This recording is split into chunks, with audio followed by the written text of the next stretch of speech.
गोटे कथा कहबी काहाको भूल बुझा पूर्वर ना थरे ताकू जानी नियंतु ताकू बुझी नियंतु ता परिस्थिति को मध्य आमे जानिबा दरकार जे से को परिस्थिति रे अछि। चलंतु जानिबा आजिर ई सुंदर कहानी। छोटो पिल्ला तार कुन्नी कुन्नी हाथ रे दुईटी एप्पल दी हाथ रे धरी ठिया ही ता बापांको आसीबा बाट को चाहि रही थाए।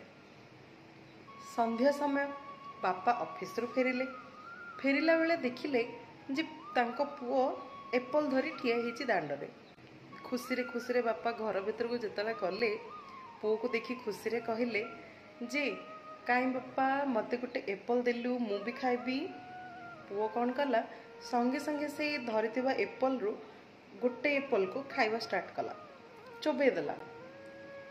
बापा किछि कहिबा को जाउथांती ही से अन्य हाथ रे जो एप्पल धरी थिला ताकू भी से चोबे देला। पिलाटीर ए प्रकार हरकत देखिकी बापा पूरा हसुथिले जो तांको हस बंद हो गला, स्तब्ध ही रही गले। सी बापा पुणी किछि कहिबा आगरु पुओटी कहिला बापा को जे पापा पापा ए हाथर एप्पल ना बहुत मीठा, एटा तमे खाओ।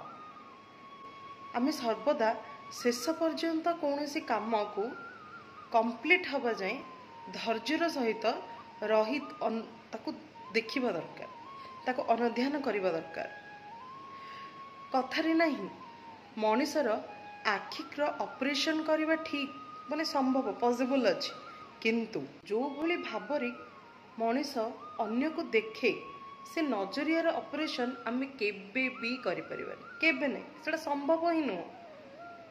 नहले तो सीढ़ी देखो सीढ़ी गोटे एमतीका जिनिस से आमे ऊपर को भी चढ़ी परिबा तल को भी से ही आसी परिबा।